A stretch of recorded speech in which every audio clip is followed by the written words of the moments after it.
Chhatrapati संभाजीनगरमध्ये drainage line, नवीन area, जुन्या एरियामध्ये नवीन drainage लाईनचे काम चालू आहे। हे जे पाईप PVC आहे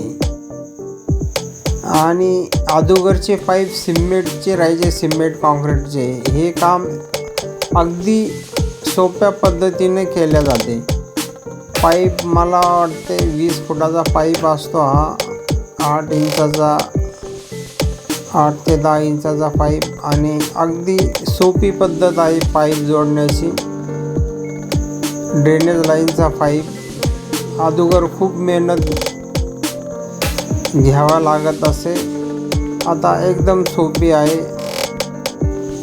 पद्धत। आणि तिकडे छोटा JCB पण आहे, छोटी नाली करून एका दिवसात बरंचसं काम काही किलोमीटर अंतरापर्यंत करता येते आणि एकदम सोपी पद्धत आपण बघू शकता। व्हिडिओ आवडला तर व्हिडिओला लाईक करा, चॅनलला सबस्क्राईब करा।